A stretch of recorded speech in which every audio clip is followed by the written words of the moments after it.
Hello, dear viewers. I am a global nationalist. I support nationalism in my country, India, and in all countries around the world. Today, I'm going to be talking about Turkey and whether or not it should accept Sweden and Finland's application for NATO membership. The reason that Turkey has opposed Finland and Sweden's NATO application is because they accuse Finland and Sweden of harboring uh, groups and individuals in their countries who support Kurdish terrorism in Turkey. They are talking about the PKK, which is a terrorist organization banned in Turkey and in the EU and by the United States. Finland and Sweden denied these allegations, and however, this remains an obstacle to their membership of NATO, and so I want to analyze whether Turkey's allegations are correct and whether they should accept these two countries into NATO. This we have to understand the Kurdish-Turkish conflict. This is an armed conflict that began in 1978 until now. It is between Turkey and various Kurdish insurgent groups. They have demanded separation from Turkey to create an independent Kurdistan or attempted to secure autonomy and greater political and cultural rights for Kurds inside Turkey. The main rebel group is the Kurdistan Workers' Party, the PKK. Most of the conflict has taken place in northern Kurdistan, which corresponds to southeastern Turkey, but is also have a presence in Iraqi Kurdistan and Syrian Kurdistan.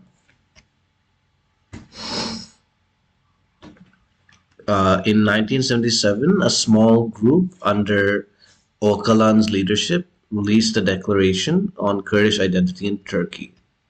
This is how the PKK began. Öcalan is Abdullah Öcalan was the PKK leader at that time and remained its leader uh, until a certain point.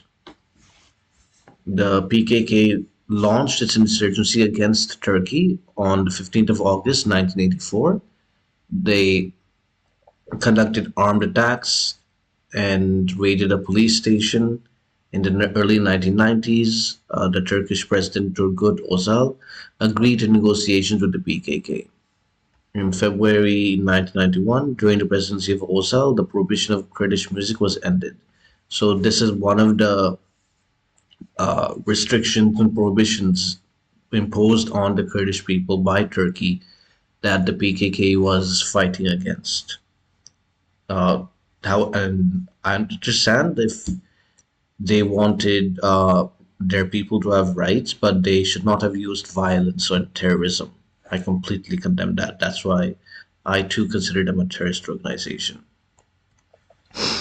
A turning point in the conflict came in 1998 when, after political pressure and military threats from Turkey against Syria, the PKK's leader Abdullah Öcalan was forced to leave Syria. In February 1999, he was kidnapped in a joint MIT-CIA operation and brought to Turkey. Although the capture of Öcalan ended a third ceasefire which he had declared, on the 1st of September 1999, the PKK declared a unilateral ceasefire which lasted until 2004. And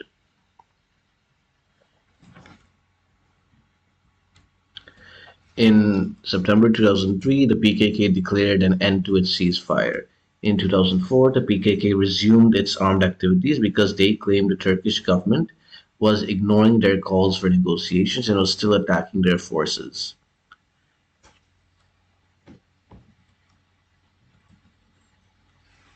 The peace process was from 2012 to 2015. In 2012, President Erdogan of Turkey said that the government was conducting negotiations with Öcalan. On 25th April 2013, PKK announced that it would be withdrawing all its forces within Turkey to northern Iraq. According to the Turkish government and the Kurds and much of the press, this move marked the end of the 30-year-old conflict. However, from 2015 onwards, the YPG, the Syrian Kurdish militia, accused Turkey of allowing the Islamic State soldiers to cross its border and attack the Kurdish city of Kobani in Syria. And Turkey uh, basically ended the ceasefire between them and bombed PKK bases in Iraq and another Syrian group named PYD. It bombed their bases in Syria. So yeah, that's the situation now. The fighting has continued in Turkey, Syria, and Iraq, and this is a very sad and tragic conflict. Uh, Totally, about 8,000 people on Turkey's side have been killed. 43,000 people on the PKK's side have been killed, and total numbers killed are 55,000 to 60,000. So complete tragedy. In 1952, this is the website of the Ministry of Foreign Affairs of Turkey, now called Turkiye, and they say that the NATO alliance has played a central role in their security and contributed to their integration with the Euro-Atlantic community, and they welcome a strategic partnership between NATO and the EU. This is significant because Turkey is not a member of the EU, but the fact that they support a strategic partnership between NATO and the EU shows that they don't have opposed the EU with regards to NATO. So this is their relationship with NATO. It's healthy and strong. With Russia, it's complex. From the late 16th until the early 20th centuries, relations between the Ottoman and Russian empires was adverse. They engaged in numerous Russo-Turkish wars. In the early 1920s, as a result of the Bolshevik Russian government's assistance to Turkish revolutionaries during the Turkish War of Independence, the government's relations warmed. The relations again went bad at the end of World War II as the Soviet government laid territorial claims and demanded other concessions from Turkey. This is why Turkey joined NATO. Following the dissolution of the Soviet Union in 1991, relations between Turkey and Russia improved significantly, and the two countries came to rank amongst each other's top trade partners. Russia became Turkey's largest provider of energy, while many Turkish companies began to operate in Russia. In the 1990s, Turkey became the top foreign destination for Russian tourists. Now, let me show you what's happened since Russia invaded Ukraine. On the 3rd of February, President Erdogan volunteered to organize a Ukraine-Russia conference during a visit to Ukraine. On 24th of February, after the invasion started, Erdogan expressed his support for Ukraine, and on the 25th of February, Turkey abstained from voting on Russia's suspension from the Council of Europe, as it said that there should be open dialogue between the parties. So, although it supported Ukraine, it did not want to end dialogue with Russia, which shows that it was still believing that both the West and Russia can communicate and find a peaceful solution. They said that they were ready to host negotiations. On the 28th of February, President Erdogan confirmed that the straits would be closed to prevent an escalation of the war. This is so that Russia cannot use Turkish straits to continue its attack on Ukraine. However, they will continue to maintain relations between both Ukraine and Russia. This is different with the West, where the US and EU all pretty much ended relations with Russia. And on March 10th, Sergei Lavrov and Dmitry Kuleba, top diplomats of the Russian Federation and of Ukraine, met in Turkey in the first high-level contact between the two sides since the beginning of the skirmishes. Turkish foreign minister also participated. He said the aim of the diplomatic meeting was to pave the way for a meeting between the Russian and Ukrainian presidents, facilitated by Turkey's president. Turkey has been involved in mediation efforts in the 2022 war. So this shows that both Russia and Ukraine trust Turkey. So this is the main issue. Ukraine and Finland, because of Russia's invasion of Ukraine, applied last month to join NATO, and they anticipated a swift entry into the alliance. However, Erdogan has prevented this. NATO's annual summit will begin on June 29th in Madrid, and Ibrahim Kalin, the Erdogan's main foreign policy spokesman, says there is no schedule for acceptance and has even talked to a delay of a year. Erdogan's numerous demands are centered on Kurdish separatism and terrorism, and extradition of some followers of exiled opposition leader Fethullah Gulen. Mr. Erdogan blames Mr. Gulen, who lives in the United States, for a failed coup attempt against him in 2016. Turkey wants both Finland and Sweden to strengthen their anti-terrorism laws, to extradite particular people, including a number of Kurdish journalists, and to eliminate an informal embargo on arms sales to Turkey imposed after Turkey's military intervention in northern Syria in 2019. Now, the West condemns the PKK. Like I said, it is a banned terrorist organization.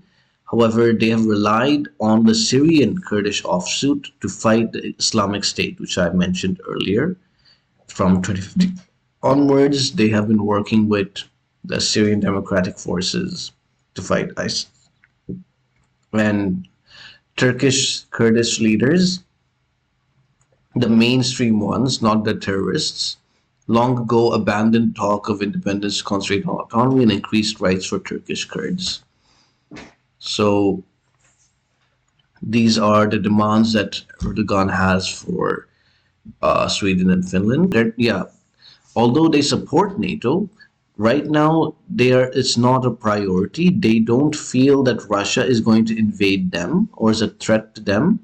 And Turkey is a bit closer to Putin's Russia in spirit. They're both authoritarian leaders, as per the West. This is what the West calls them. I just call them strongman leaders. I don't think that they're dictatorial. They have elections, and they're both legitimately elected governments. Although there have been accusations of human rights violations by them. So, but since I don't know enough about Turkey and Russian politics, I can't say for certain. All I'm saying is that they're not officially dictators.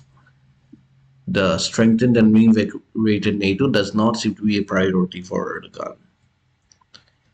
Ankara's position unleashed a debate over Turkey's NATO membership. According to the Wall Street Journal, Turkey is a member of NATO, but under Mr. Erdogan, it no longer subscribes to the values that underpin this alliance. Article 13 of the NATO Charter provides mechanism for member states to withdraw. Perhaps it is time to amend Article 13 to establish a procedure for the expulsion of a member nation that meets neither the principle nor the practical requirements for membership.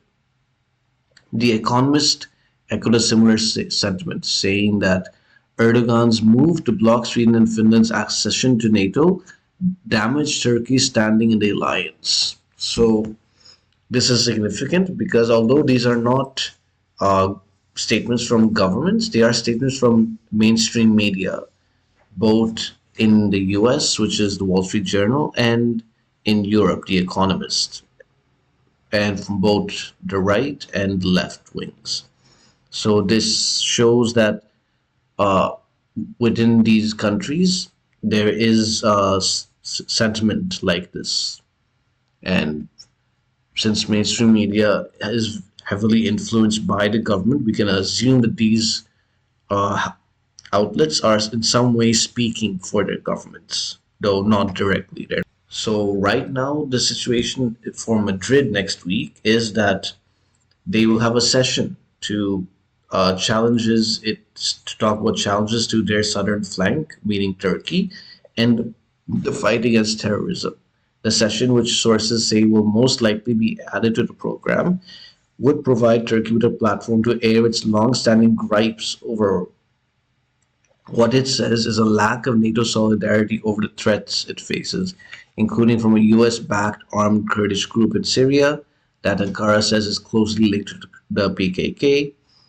And the PKK, yeah, Turkish foreign minister indicated that this was a done deal during a press conference, that this session would happen, and he found it significant that the session would be taking place. So this is good. This is some progress. Turkey wants Sweden and Finland to sever all their ties with Syrian Kurdish groups. What should Turkey do? Should they accept Finland and Sweden to NATO? I think that uh, they should only accept them if they properly show that they are against Kurdish terrorism against Turkey. This means that they not only have to ban the PKK, which they have, but they should also ban all the Kurdish terrorist groups. And they should send back people who support PKK, the Kurdish uh, citizens who live in these countries. They should be sent to Turkey because they have committed crime, because supporting a terrorist organization is supporting violence, which is not covered under freedom of speech in Sweden or Finland. And so they can deport these people to Turkey to face trial. And ultimately, this is an internal matter for Turkey, and these countries should not be supporting either side. So I agree with Turkey's position on that. However, on the demand that Sweden, Finland, and the rest of NATO end their support of the SDF in Syria, that I'm not sure, because ISIS is still there in Syria and they need to be defeated. Although it could be argued that ISIS is simply an ideology, and even if you kill the soldiers that exist now, that are alive now, others will come who have that same ideology. So it could be a never ending war. So in that case, it would be best for these countries to just stop supporting the SDF and let them fight it out on their own with ISIS. And but still, that is unlikely to happen. So I think that Turkey should go easy on that demand. So they shouldn't expect that they can get all that they want. And as long as Sweden and Finland are completely against Kurdish terrorism, that should be enough for Turkey. If they don't, however, then I think Turkey should deny their membership. Because as it is, Turkey has right now okay relations with Russia. They're at least on speaking terms. And this allows Russia to work with Turkey to provide food grains and other supplies to Europe, because right now, due to the war, Ukraine and Russia have had their supply chains disrupted.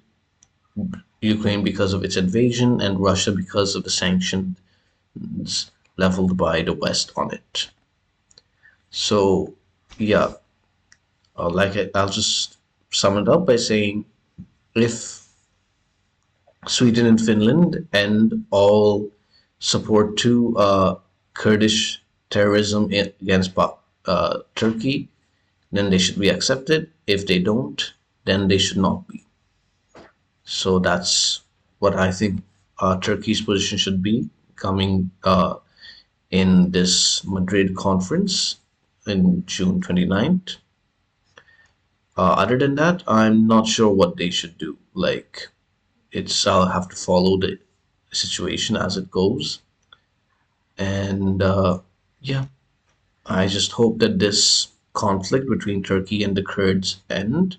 Not Turkey and Kurds, Turkey and the Kurdish terrorist groups, because the normal Turkish Kurds, as I've shown, simply want autonomy, but they don't want to commit violence against Turkey. I just hope that this conflict ends and that Turkey can find peace. And I want to end this video by saying if you liked it, please comment down below. And even if you did not like it, comment that below so I know what to correct. And if you want to see more videos, please subscribe. So I'll just end this by wishing good luck to Turkey.